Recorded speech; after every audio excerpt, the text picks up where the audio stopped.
Greetings and salutations, fellow book readers. This is Mark from Living by Mark Szczepura. The book I will review today is 1984. Before we continue, this is personalized limited edition of 1984 with leather cover designed and made by me. At the end of the video, I will tell you a couple of ways of how you can get one for yourself if you're interested. Now let's get back to the review. 1984 is George Orwell's last novel, published in the late 1940s.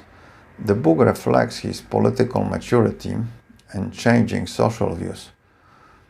Orwell was a great writer with a great gift of perception, like most of the British writers of that era. He disconnected himself from his upper middle class roots to experience the way less fortunate people lived. He was a democratic socialist and despised all forms of totalitarianism. While on a writing assignment in Barcelona in 1936, he joined anti-fascist forces and was sent to the front line. This experience made him more sympathetic to the leftist movements and their struggles, but later on he distanced himself from the left as the crimes and abuses committed by Stalin and the Russian communists became publicly known. Now onto the book. What is 1984 about? The book describes a totalitarian type of government in the dystopian future. Well, it was the future when the book was written. It focuses on mass surveillance and manipulation of truth and facts, and the impact this has, physical and psychological, on the individual and the society. And now let's do a brief summary of the book. I will try to be as general as possible in order not to include any spoilers. The story takes place in the futuristic Great Britain, which is part of a superstate called Oceania. It is rather obvious Orwell based Oceania's political structure on the Stalinist Soviet Union. The main character is Winston Smith, who is a lower-ranked party member with a somewhat rebellious nature. He enters into a forbidden relationship with another party member, a young woman named Julia, and starts to investigate what life was like before the party came to power. The book begins. It was a bright cold day in April, and the clocks were striking 13. The year is 1984, and the place is Great Britain, known as Airstrip 1. Airstrip 1 is on the extreme end of a vast superpower known as Oceania, which is made up of many English-speaking countries and Latin America. Oceania is one of the three superpowers that control the world. The other two are Eurasia, which consists of continental Europe and North Asia, and East Asia, which is made up of Far Eastern countries of China, Japan, Korea, and Central Asia. Oceania is in a state of perpetual war with one or the other superpower. The population is controlled by a political ideology called INCSAC, which stands for English Socialism. And the government is run by a party whose symbolic leader is called Big Brother. Big Brother is not a real person, but a symbol, necessary since it is easier to connect with a person than an organization.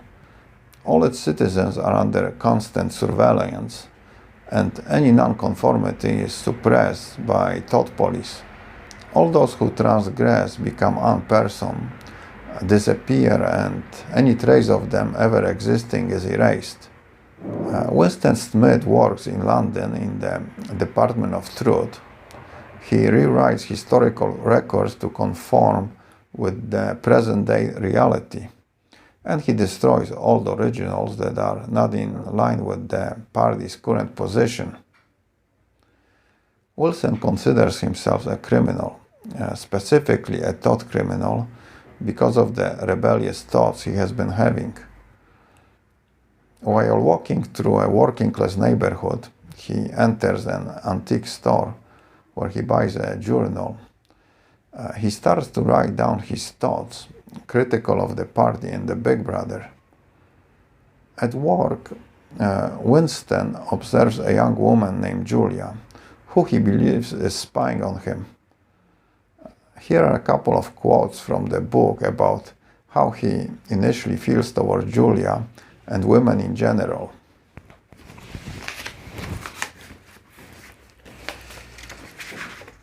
He hated her because she was young and pretty and sexless, because he wanted to go to bed with her and would never do so. And he disliked nearly all women, and especially the young and pretty ones, who were the most bigoted adherents of the party.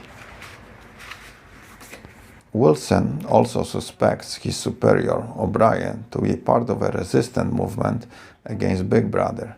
The movement is called Brotherhood, and its leader is a mysterious individual called Emmanuel Goldstein. One day, Winston receives a secret note from Julia where she says she loves him. They start a rebellious love affair, since sex is prohibited outside of procreation. Julia shares Wilson's critical view of the party, but she is passive about it, since she doesn't believe in any possibility of political change. A few weeks later, O'Brien invites Winston to his flat and confirms his suspicions of being part of the Brotherhood. He gives Winston a copy of Goldstein's book, The Theory and Practice of Oligarchical Collectivism.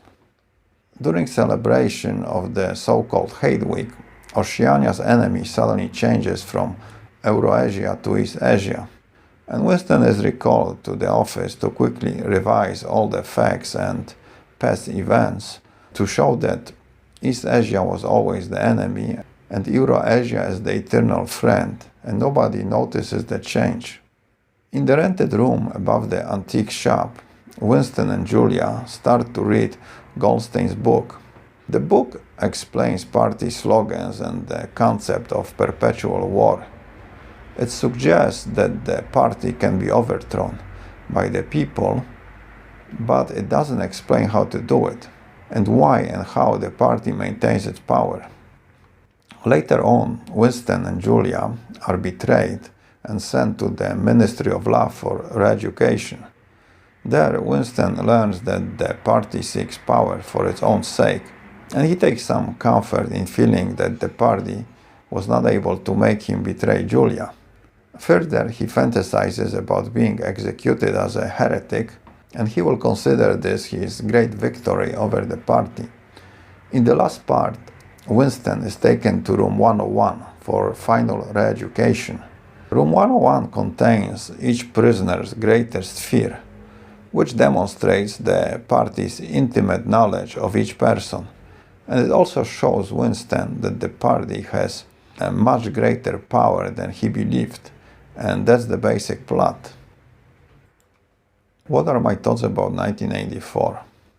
I read the book a couple of times before, but this time being more mature, I took it for what it was, a futuristic dystopia, and didn't take its political message too seriously.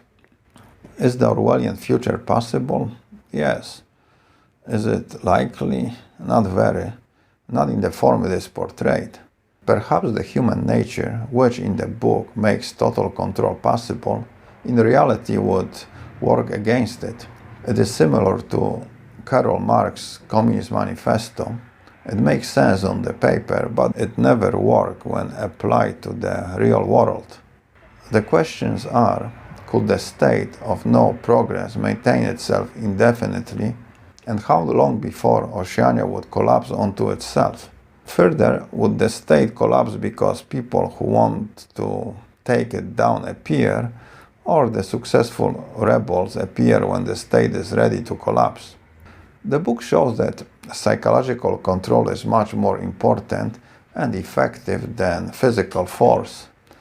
The party paradox mantra War is peace, freedom is slavery, ignorance is strength, is effectively used to brainwash the masses into believing in what they are told and not what they see. And the quote, "Who controls the present controls the past, who controls the past controls the future," explains the party's need for total control by rewriting the past as the circumstances change. In our world, the quote, "History is written by victors," has similar but not as extreme applications. Some people might try to link the ideas in this book to the fascist or extreme right governments. They are not. There are similarities between all extreme political systems, but under extreme right there is less government control and more personal freedoms and opportunities. The extremes portrayed in 1984 are much more prevalent under the extreme left governments, as we can witness it in some countries around the world. That might be the reason why 1984 is modeled on Stalin's Soviet Union and not on Hitler's Germany or Mussolini's Italy. The idea that the government can control all aspects of your life, including working, eating, drinking, sleeping, talking, thinking, procreating, etc., might be a foreign concept to many in the West, but for the people who lived behind the Iron Curtain, it is all too real. I have a different opinion about some of Orwell's interpretations, such as his view on keeping masses hungry and overworked. Here is a quote from the book. "For if leisure and security were enjoyed by all alike, the great masses of human beings who are normally stupefied by poverty would become literate and would learn to think for themselves. And when once they had done this, they would sooner or later realize that the privileged minority had no function, and they would sweep it away." Well, one privileged minority is always replaced by another privileged minority, and I don't see any society without its privileged minority. It has been tried, but it never worked. And in the system where the population enjoys a higher standard of living, people might be more accepting of it. Also, I am not sure that this kind of system would work on a global scale. If there's nowhere to run, individuals who would leave stay and do their best to change it. Anyway, 1984 is a fictional book and it shouldn't be taken as a political gospel. 1984 is one of a few rare works that have left a permanent mark on social expressions. Many of its phrases have entered our everyday speech, and people who never read the book have used or been exposed to words such as Big Brother, Orwellian, double-think, and thought crime. Also, the book's ideas are present in TV and marketing. One of the better known examples of it might be early Apple's commercial, where it paints Microsoft, specifically Bill Gates, as the Big Brother. And today, this concept could be applied to Google or Facebook. Perhaps some type of Big Brother future is unavoidable. Technological advances can tip the fragile balance onto one side, and this could have profound political consequences. But technology is a double-sided sword, and it can work for as well as against it. To sum it up, I don't see 1984 playing out in the real world, not in the extreme it is portrayed. A few aspects of the novel has always been present in the society, and I will admit that some of Orwell's predictions have materialized, but they were rather predictable, at least for people who study history and human nature and can see how the society progresses. It is safe to say that the future will fall somewhere between Orwell's dystopia and Huxley's utopia in his book Island. But there's a lot of room in between. Some readers might be reluctant to pick up 1984 because of its political fame, but the book has a great storyline and will keep you curious about its progress. For the readers who like some visual stimulation to supplement their reading, there are a couple of cinema adaptations. There is a 1956 and, probably not coincidentally, 1984 film version of the book, and the latter does a pretty good job. Okay, let's talk about the physical book. The book I am holding is a paperback which I transform into a hardcover leather-bound edition. To make the cover, I use grade A, naturally tan hide I buy from a tanner in North Spain. It is the same leather Louis Vuitton uses to make his bags, so it is top quality.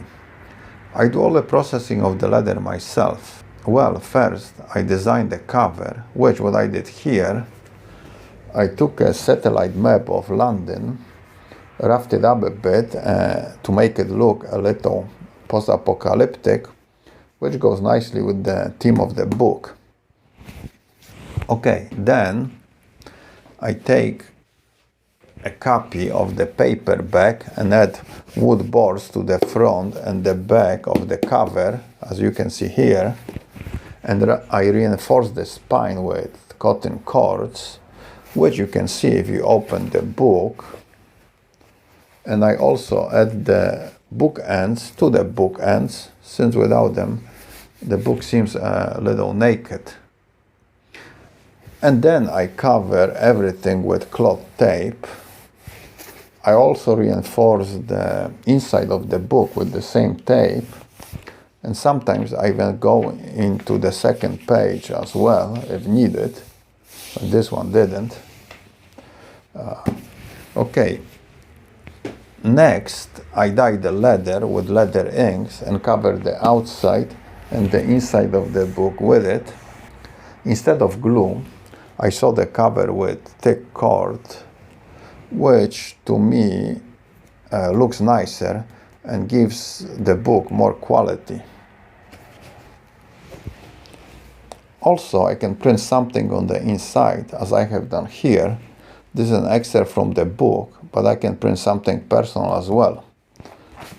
Now, I will make maximum of 100 editions of each title. Each one will be numbered and initialed, and the numbers will go in chronological order from 2 up, since number 1 stays with me. The price will be around $100, so if you would like me to make one for you, you can click below on my email and send me a message. I do not guarantee I will do it, since it will depend on the time I have available, access to leather, and if I can get my hands on the copy of the book. Now, if you are not willing to spend the $100, but you still want the book, what you can do is click below on the PayPal link and donate $3 or more to my channel, and for every 100 donations, I'll make a lottery and draw one name, and the winner will receive the book. So, if you are cheap but feel lucky, this might be the way to do it. Also, your donations give me the extra motivation to make the book reviews, and I appreciate them very much, so thank you in advance. One more thing, when you make your donation, remember to include the title of the book you would like to win. The book itself is beautiful. Visually, it has a very nice texture, it smells great, and the more you handle it, the more beautiful it will become. And it makes a great gift for yourself or somebody who appreciates books. So, if you want one, don't snooze or you might lose. Well, that's it, so let's end it here, and until next time, keep your ear close to the ground and read a book. Adios.